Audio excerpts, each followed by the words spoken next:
Radio Na dotek. Na dotek.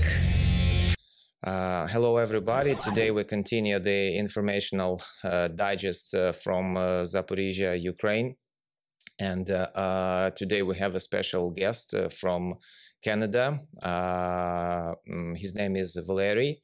He's absolutely special to us because he was actually born right here, not very far from where we are on air right now. Valery, would you like to greet everybody who listens to us, and maybe you could introduce a little bit where you from in Canada and how you get there? Well, hi everybody, and thank you for having me. It's a privilege to be part of your broadcast. Well, first of all, I'd like to tell you that the whole world is watching this war. And the whole world was shook by the events of February 24th. And the whole world is watching and admires the courage and bravery of the Ukrainian people. And this is historical events. And although it may take time, but I have no doubt that Ukraine will prevail, and soon Ukraine will be rebuilding the country.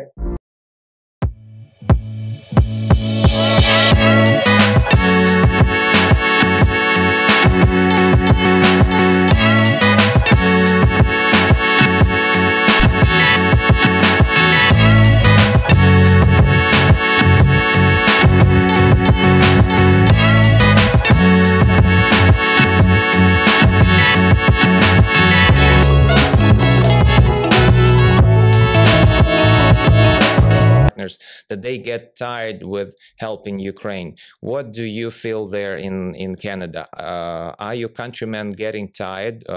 Your government officials, etc.? I don't think there is anybody getting tired. I can say you one fact. You can see on the streets of Edmonton, you can now see more Ukrainian flags than Canadian flags. Really? So that tells a lot. Right?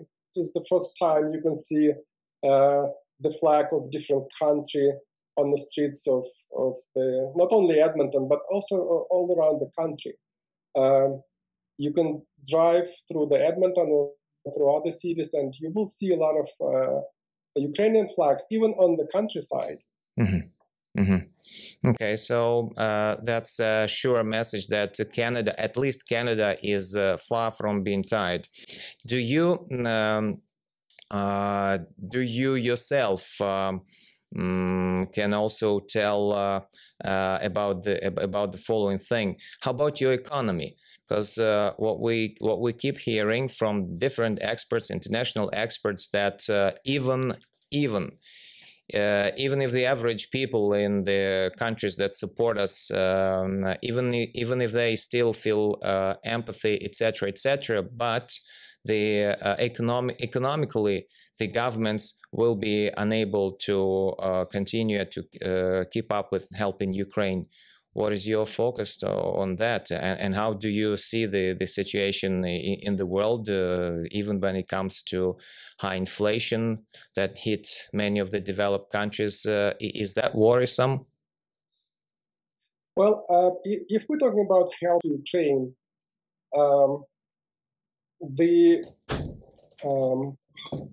this topic's not even discussed.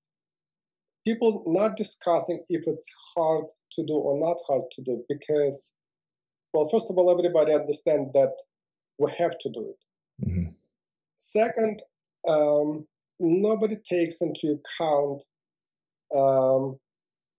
the economic consequences of this help, because, first of all, it will not affect the economy of Canada or US in any big way. Because because of the size of the economy. The size of the US economy and the Canadian economy is much larger than Ukrainian economy. And if you compare the help in dollar terms to GDP, domestic gross product, or to our economic output, it's not that significant.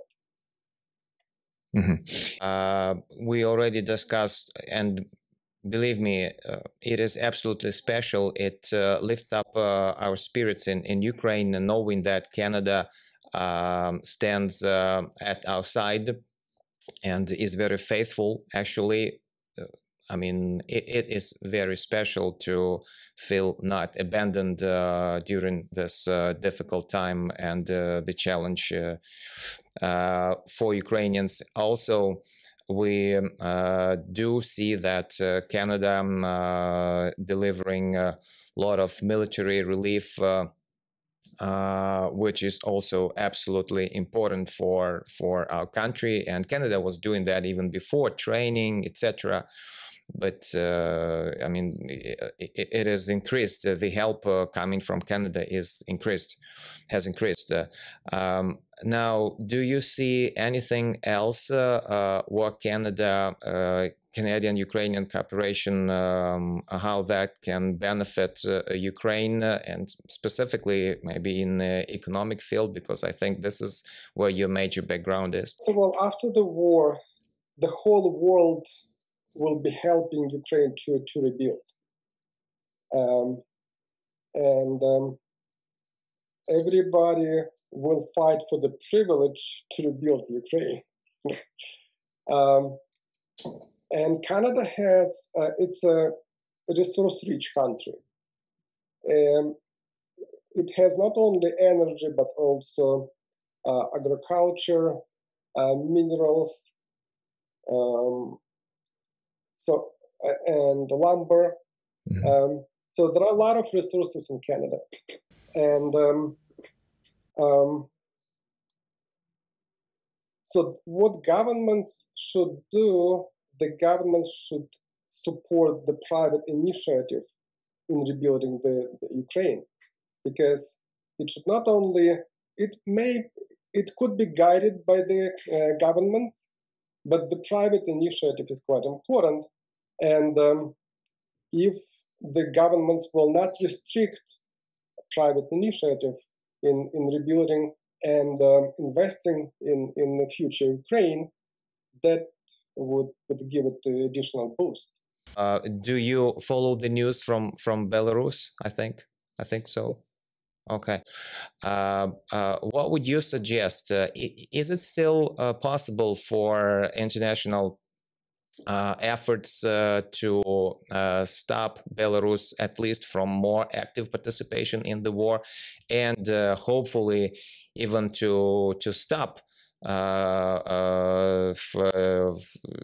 providing their land for the Russian troops? What would you say? Well, it looks like there is a significant events now happening on the battlefield.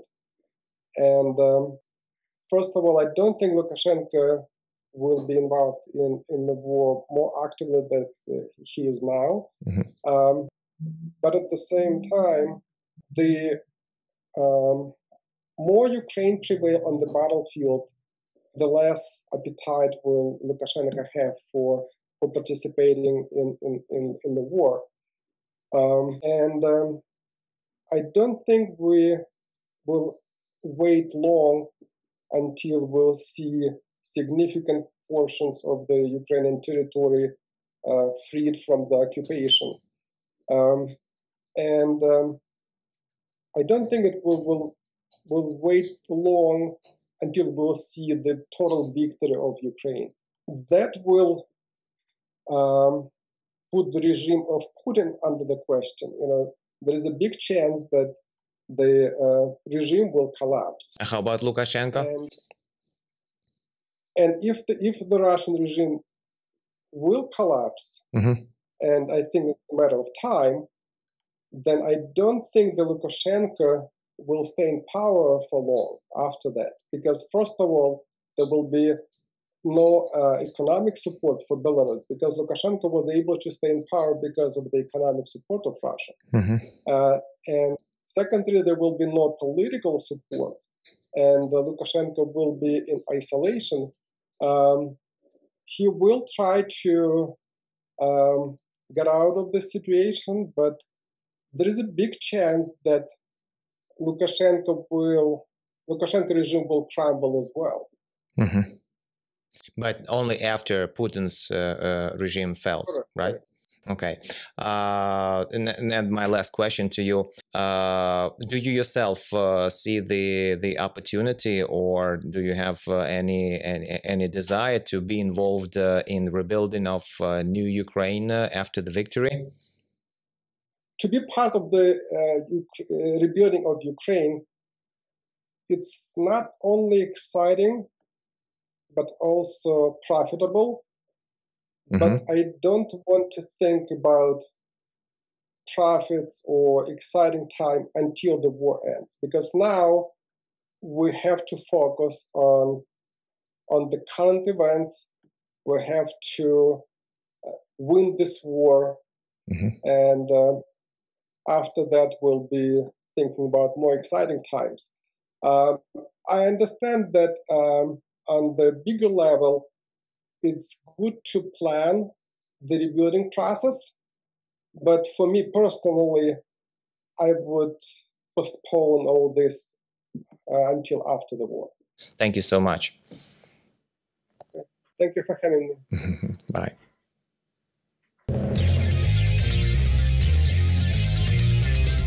Радіо на дотик.